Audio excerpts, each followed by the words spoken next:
nuestra charla anterior, exploramos cómo construir procedimientos como si fueran cajas negras, ¿no? Exacto. Pero claro, ¿qué pasa con la información? Con los datos que manejan esos procedimientos. Si intentas montar algo complejo sin organizar bien las piezas de información, bueno, imagínate el caos. Uf, total. Es que si el capítulo 1 nos dio las herramientas para abstraer el qué hacer, las acciones, este capítulo 2 se mete de lleno en cómo abstraer el con qué se hacen esas acciones. Los datos. Es como el siguiente nivel, ¿no? Fundamental, sí. Para empezar a manejar sistemas que crecen en complejidad. Pues hoy nos metemos de lleno en eso, en el capítulo 2 del mítico SIGSIP, Structure and Interpretation of Computer Programs. El capítulo se llama Construyendo abstracciones con datos. Una joya, la verdad. Imprescindible para entender cómo organizar la información de una forma elegante y, sobre todo, mantenible. ¿Y nuestra misión aquí hoy cuál sería? Desentrañarlo. Pues sí, nuestra misión es ver cómo CSP nos propone crear estructuras de datos, a veces complejas, partiendo de cosas simples. Y lo más importante, ¿cómo podemos usarlas sin tener que saber exactamente cómo están hechas por dentro? O sea, construir barreras, muros de abstracción, pero para los datos esta vez. Justo eso, muros para los datos. Suena bien. Pues vamos al lío, a ver qué encontramos. Para empezar, la pregunta básica. ¿Por qué necesitamos datos compuestos? Pues porque el mundo real no son solo números sueltos o letras sueltas, no, necesitamos agrupar cosas que van juntas. Claro. El ejemplo que ponen, el de los números racionales, es muy claro. No es un número, son dos, numerador y denominador. Juntos forman un concepto. Exacto. Y ahí entra la primera idea gorda del capítulo, la abstracción de datos. La idea clave es separar, pero separar de verdad el uso que le damos a esos datos. ¿Como sumar o multiplicar racionales? Eso es, separar eso de su representación interna, de cómo guardamos realmente ese numerador y ese denominador. Vale. Esa separación es, bueno, es la clave de todo el capítulo, diría yo. El libro lo ilustra enseguida, ¿no? Crean funciones, una para construir el racional, makeRat, y otras para sacar las partes, numer y denon. Sí, con esas tres piezas básicas ya puedes definir addRat, mulRat, todas las operaciones aritméticas. Y al principio, ojo, que había un pequeño problema. La primera versión de makeRat no simplificaba. Eso es. Te salía que 1,3 plus 1,3 era 2,69. Te es correcto, pero no es la forma simplificada 2/3. Ajá. Pero aquí es donde se ve la potencia de la barrera de abstracción, ¿verdad? Totalmente. Porque las funciones como addRat no saben ni les importa cómo funciona makeRat por dentro. Solo confían en que makeRat crea algo y que numer y den le sacan las partes correctas. El contrato, lo que hablábamos. Exacto, el contrato. Y como solo dependen del contrato, se pudo cambiar makeRat por dentro. Para que usara el máximo común divisor, el GCD, y simplificara. Justo. Se mejoró makeRat para que simplificara las fracciones al crearlas y no hubo que tocar ni una línea de addRat ni de las otras operaciones. Impresionante. Esa es la flexibilidad que da la abstracción. Ahí está la potencia, sí. Vale. Usamos pares para implementar los racionales. Pero, ¿qué es un par en realidad? SIGP tiene una respuesta un poco filosófica, ¿no? Jaja, sí. Es genial. Te dice, un par es aquello que cumple el contrato de cons, car y CDR. Es decir, si juntas X e Y con cons... Entonces car te tiene que devolver X y CDR te tiene que devolver Y. Y ya está. Eso define al par. No cómo está hecho por dentro. Exacto. El contrato es la definición. Y para darle una vuelta de tuerca más... Que esto sí que me voló la cabeza un poco. Es que es muy potente. La sección 2.1.3 demuestra que podrías implementar cons, car y CDR usando solo procedimientos. O sea, un par podría ser un procedimiento. Un procedimiento. ¿Cómo? Sí, un procedimiento que, según el mensaje que le mandes, dame el car o dame el CDR, te devuelve la parte correspondiente. Ostras. O sea que la línea entre dato y procedimiento se difumina totalmente. Totalmente. Lo llaman paso de mensajes, message passing. Es una idea muy, muy potente que veremos reaparecer. Curioso, muy curioso. La estructura de datos como comportamiento. Da que pensar. Bueno, otro ejemplo que usan son los intervalos aritméticos, ¿no? Para manejar incertidumbre. Si representan un número con un rango mínimo, máximo, y definen operaciones ad interval, mulinterval, parece sencillo. Pero tiene su miga, ¿verdad? Por los ejercicios que proponen con Alisa P. Hacker y Lem E. Tweakit. Exacto. Esos personajes ficticios que usan para explorar los límites de las ideas descubren algo muy interesante. Si calculas la resistencia de dos resistencias en paralelo usando dos fórmulas que son algebraicamente idénticas, te pueden dar intervalos resultantes diferentes. Eso es. Ocurre porque si una variable con incertidumbre aparece varias veces en la fórmula, su incertidumbre se propaga y se magnifica de forma, bueno, artificial. Entiendo. Y Evaluator sugiere que las fórmulas buenas son las que usan cada variable incierta solo una vez. Claro. Es un detalle sutil, pero importante. Muestra cómo la forma en que representas y operas puede afectar al resultado, incluso con incertidumbre. Vale. Hemos visto cómo agrupar datos simples, pero la cosa se complica. Los datos suelen tener estructura, jerarquía, listas dentro de listas, como muñecas rusas. Exacto. Datos jerárquicos. Y la clave para poder construir estas estructuras anidadas es una propiedad fundamental de la operación que usamos para combinar, la propiedad de clausura. Clausura, ¿qué significa eso exactamente?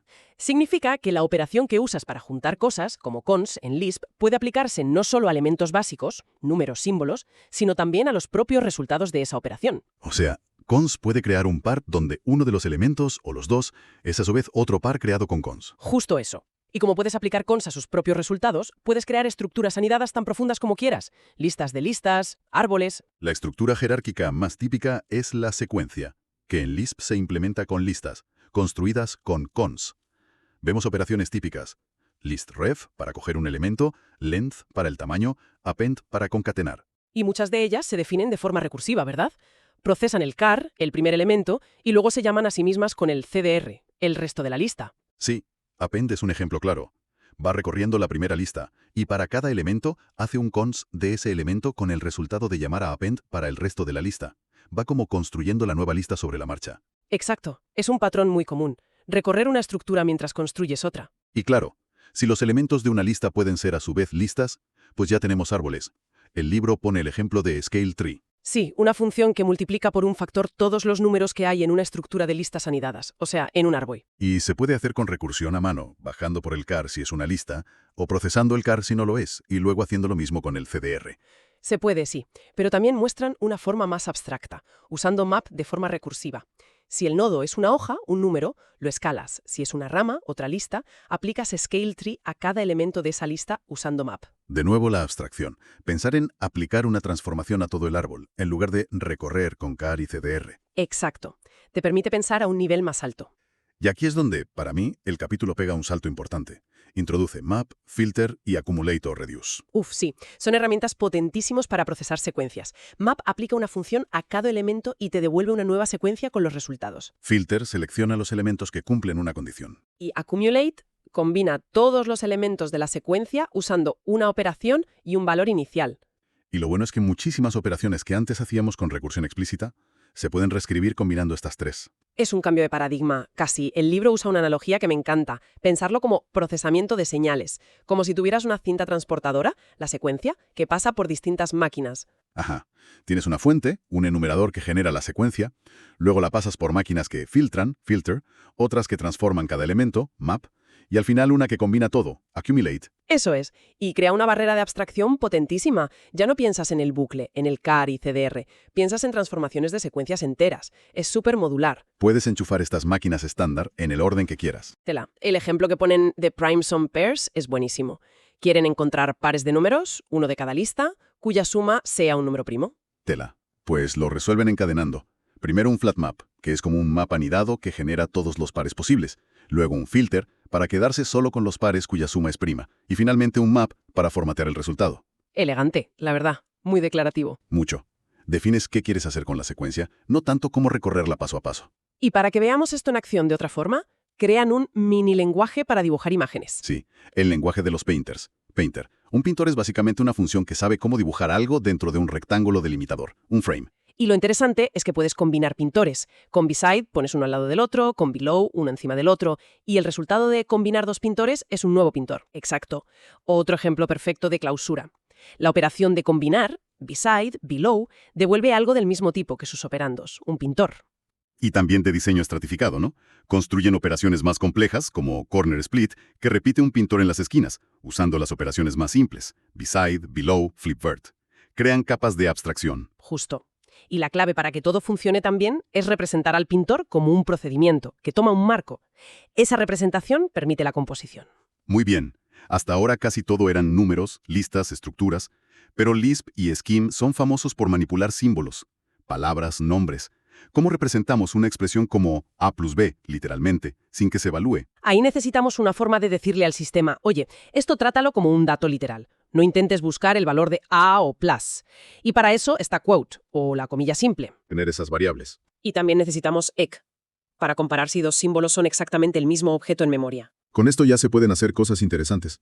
El libro se lanza a un ejemplo clásico de IA simbólica, la derivación. Sí. construir una función deriv que calcule derivadas de expresiones matemáticas de forma simbólica. Por ejemplo, si le das plus axb y le dices que derive respecto a x, debería devolver el símbolo a, Y la función deriv por dentro usa un cont gigante, ¿no? para mirar qué tipo de expresión le ha llegado. Eso es. Mira si es una suma, un producto, una variable, un número, y aplica la regla de derivación correspondiente. La derivada de una suma es la suma de derivadas, la del producto es más compleja. Pero lo importante aquí, volviendo al tema central, es la abstracción de datos, ¿verdad? Deriv no trabaja directamente con las listas que representan las expresiones. Exacto. No hace car y cdr a lo loco. Usa funciones selectoras abstractas como sum. Es una suma. Addend. Dame el primer sumando. Augend. Dame el segundo. Product. Multiplier. Multiplicando. Y funciones constructoras como makeSum o makeProduct para crear nuevas expresiones. Esas funciones definen la interfaz abstracta para manejar expresiones. Y luego, por debajo de esa interfaz, se implementan usando listas. Una suma puede ser plus A1, A2. Un producto, mol, M1, M2. Pero la lógica principal de Deriv no depende de esa representación concreta con listas. Para nada. De hecho, en el libro mejoran makeSum y makeProduct para que hagan simplificaciones básicas. Si sumas 0 o multiplicas por 1, ¿Y Deriv sigue funcionando exactamente igual, sin cambios? claro, porque la interfaz abstracta no cambió. La barrera de abstracción funcionó, protegió a Deriv de los cambios internos. Genial. Otro ejemplo que exploran es cómo representar conjuntos. Dan varias opciones. Sí, plantean representarlo como una lista sin ordenar, como una lista ordenada o como un árbol binario de búsqueda. Y la elección, claro, afecta mucho a la eficiencia de las operaciones del conjunto. Añadir, contiene, intersección. Muchísimo. Buscar un elemento set, en una lista desordenada cuesta, en promedio, un tiempo proporcional a n, cita de n. En una lista ordenada, si usas búsqueda binaria, baja a cita de log n, aunque, ojo, la intersección de dos listas ordenadas sigue siendo cita de n. Y con árboles binarios, si están bien equilibrados, Muchas operaciones importantes, buscar, añadir, quitar, se pueden hacer en tiempo logarítmico, z log n. Es una lección muy práctica sobre cómo la elección de la estructura de datos impacta en el rendimiento, en el orden de crecimiento de los algoritmos. y como aplicación final de todo esto de datos simbólicos y jerárquicos, ¿hablan de la codificación Huffman? Sí, una técnica de compresión de datos muy conocida. La idea es asignar códigos binarios más cortos a los símbolos, letras, por ejemplo, que aparecen con más frecuencia en un texto. Se representa con un árbol binario, ¿verdad? Donde las hojas son los símbolos y sus frecuencias. Símbolo frecuencia, y repetidamente buscas los dos nodos, hojas o subárboles ya formados, con menor frecuencia total. Los combinas creando un nuevo nodo padre, cuya frecuencia es la suma de las frecuencias de los hijos, y vuelves a meter ese nuevo nodo en el conjunto. Hasta que al final solo te queda un nodo, la raíz del árbol Huffman completo. Justo. Y para manejar eficientemente ese conjunto de nodos y encontrar siempre los dos de menor peso, utilizan una lista ordenada por frecuencia, lo que conecta con el ejemplo anterior de conjuntos ordenados. Vale. Hemos visto abstracción de datos simples, jerárquicos, simbólicos, pero surge otro problema. A veces, para un mismo tipo de dato abstracto, nos pueden interesar diferentes representaciones internas según la operación. El ejemplo canónico que usan es el de los números complejos. Claro, sumarlos es súper fácil si los tienes en forma rectangular, parte real, parte imaginaria. Pero multiplicarlos o dividirlos es mucho más sencillo si están en forma polar, magnitud y ángulo. Exacto. ¿Cómo manejamos esto? ¿Cómo podemos tener ambas representaciones conviviendo y que las operaciones elijan la más conveniente o funcionen con cualquiera? La solución que proponen es usar datos etiquetados. Sí. La idea es añadir una etiqueta a cada representación que indique de qué tipo es. Por ejemplo, un complejo podría ser rectangular 3,4 o polar 5,0,927. La etiqueta forma parte del dato. Y entonces, las operaciones genéricas como addComplex, o los selectores como realPart, ImagePart, Magnitude, Angle, ¿qué hacen? Supongo que primero miran la etiqueta. Justo eso. Usan un cond o similar para mirar la etiqueta y decidir qué hacer. Por ejemplo, realPart miraría la etiqueta. Si es rectangular, devuelve el primer número, el card de la parte de datos. Si es polar, tiene que calcular magnitud, coseno, ángulo. Vale, funciona. Pero suena un poco engorroso, ¿no? Si ahora quiero añadir una tercera representación de complejos, tengo que ir a todas las funciones, realPart, ImagePart, addComplex, multComplex, y modificar sus conds para que contemplen la nueva etiqueta. Ese es exactamente el problema. Funciona, pero es un infierno para mantener y extender. Rompe totalmente la modularidad. Cada vez que añades una representación nueva, tienes que tocar n operaciones. Y si añades una operación nueva, tienes que asegurarte de que su cond maneje todas las representaciones existentes. Mal asunto para sistemas grandes. ¿Cuál es la solución elegante que propone SISASP? La programación dirigida por datos, Data Directed Programming, es una idea brillante. En lugar de tener la lógica de decisión, el cont, repartida por todas las operaciones, La centralizamos en una especie de tabla. Exacto. Una tabla global o una estructura similar, donde registramos qué procedimiento usar para cada combinación de operación y tipos de datos. Usan funciones como put para registrar. Put, operación, lista de tipos, procedimiento concreto. Por ejemplo, put real part rectangular, procedimiento que saca parte real de rectangular. Y otro put para put real part polar, procedimiento que calcula parte real de polar. Justo. Y luego, para realizar una operación, en lugar de un cont, usas una función get, que busca en esa tabla la combinación, operación, tipos de los argumentos y te devuelve el procedimiento específico que tienes que llamar. Ah, claro. Y la lógica de la operación genérica, real part general, simplemente hace el get y llama al procedimiento que le devuelve. Exacto. Y la gran ventaja de esto es la aditividad. ¿Aditividad? Sí, que para añadir una nueva representación, imagina, complejos en otra forma, solo tienes que escribir los procedimientos para esa representación y registrarlos en la tabla con put. No necesitas tocar el código de las operaciones genéricas ni de las otras representaciones. Ostras, qué bueno. Y si añades una nueva operación genérica, por ejemplo, conjugate complex, solo tienes que implementarla para cada representación existente y registrarla con put. El código antiguo sigue intacto. Muchísimo más modular, mucho más extensible. Es una técnica potentísima para construir sistemas que puedan crecer. Y esto, claro, se puede llevar todavía más lejos. Podríamos hacer que una operación como add funcione de forma transparente con enteros, con racionales, con complejos, operaciones genéricas entre tipos distintos. Pues sí, usando exactamente la misma idea de programación dirigida por datos y datos etiquetados. La idea es crear paquetes para cada tipo numérico. Paquetes. Sí, por ejemplo, install-scheme-number package, install rational package, install complex package. Cada uno de estos paquetes se encarga de registrar en la tabla global sus propias versiones de las operaciones aritméticas add, sub, mul, diff, bajo su etiqueta de tipo scheme-number, rational, complex. Vale. Y luego habría una función genérica, digamos apply generic, que toma la operación, por ejemplo, add, y los argumentos. Intento sumar, por ejemplo, un entero que podría tener etiqueta scheme-number y un racional, rational. Los tipos son distintos. Apply generic no encontraría una entrada directa para add, scheme-number, rational, ¿no? Muy buena pregunta. Ahí es donde entra la necesidad de la coerción. Coerción. Como forzar un tipo a ser otro. Algo así. Es la idea de convertir automáticamente un tipo a otro tipo más general o compatible para que la operación pueda realizarse. Por ejemplo, podríamos tener una regla que diga que un entero se puede elevar o convertir a un número racional. El entero 3 se convierte en el racional 3,1. Ah, entonces apply generic, si no encuentra la operación directa para los tipos que le llegan. Podría intentar buscar una rutina de coerción. Por ejemplo, buscaría si existe una coerción de scheme-number a rational. Si la encuentra, la aplica al argumento entero, lo convierte en rational y vuelve a intentar la operación, pero esta vez buscando add, rational, rational. Y esa sí la encontraría. Exacto. Y así podría sumar un entero y un racional. ¿Y esto de la coerción también se maneja con tablas? Sí, típicamente se usa otra tabla, una tabla de coerción, que indica qué tipos se pueden convertir en qué otros tipos y qué función usar para hacerlo. Apply Generic la consultaría si la búsqueda directa de la operación falla. Esto permite lo que llaman la torre de tipos, ¿no? Entero, racional, real, complejo, donde los tipos de abajo pueden subir automáticamente a los de arriba cuando hace falta. Justo esa es la idea. Permite que el sistema numérico sea mucho más flexible y que operaciones entre tipos diferentes funcionen de forma natural. Y ya para rematar, el capítulo culmina mostrando cómo todo esto, abstracción de datos, múltiples representaciones, datos etiquetados, programación dirigida por datos, operaciones genéricas, coerción, se puede usar para construir un sistema bastante sofisticado de aritmética polinómica. Sí, es el gran ejemplo final que ata muchos cabos.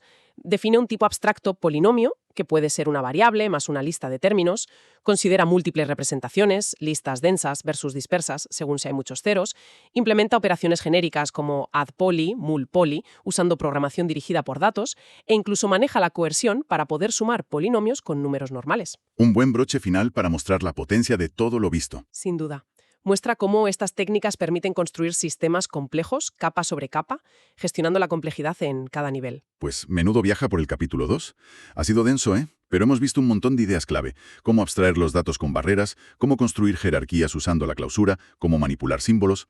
Cómo manejar múltiples representaciones con datos etiquetados y programación dirigida por datos, que es súper potente, y cómo crear operaciones genéricas entre distintos tipos usando coerción. Son herramientas conceptuales potentísimas para cualquiera que diseñe software, ¿no crees? Totalmente. Al final, la lección que subyace a todo el capítulo es la gestión de la complejidad. Todas estas técnicas son mecanismos para poder construir sistemas grandes que funcionen y, sobre todo, que se puedan modificar y extender sin que todo se rompa. Donde las distintas partes del sistema colaboran a través de interfaces bien definidas sin necesidad de conocer los detalles internos de las otras partes. Esa es la esencia. Es fundamental para crear software robusto y mantenible a largo plazo. Oye, pero me quedó ahí una cosa dando vueltas. Esa idea loca del principio, que los datos podían ser procedimientos. Jaja, sí, esa idea es provocadora. Y este capítulo, en el fondo, difumina mucho esa línea. Si los datos pueden encapsular comportamiento, como el par implementado con procedimientos, y los procedimientos pueden ser tratados como datos, pasados como argumentos, devueltos por funciones, almacenados en estructuras. Entonces, ¿cuál es la diferencia fundamental? ¿Podríamos, en teoría, construir todo solo con procedimientos? Es una pregunta profunda, ¿verdad? Da que pensar sobre la naturaleza misma de la computación y la información. Y nos deja justo en la puerta de la siguiente gran pregunta, ¿no? Hasta ahora, nuestros modelos eran bastante estáticos. Las cosas eran de una manera. Pero, ¿qué pasa cuando introducimos la noción de cambio, de estado? Ahí se abre otra dimensión, cuando las cosas no solo son, sino que pueden cambiar con el tiempo. ¿Cómo modelamos eso? ¿Cómo razonamos sobre ello? Eso. Suena a que es el tema del próximo capítulo, ¿no? Exactamente, el apasionante mundo del estado y la asignación. Pero eso ya es otra historia.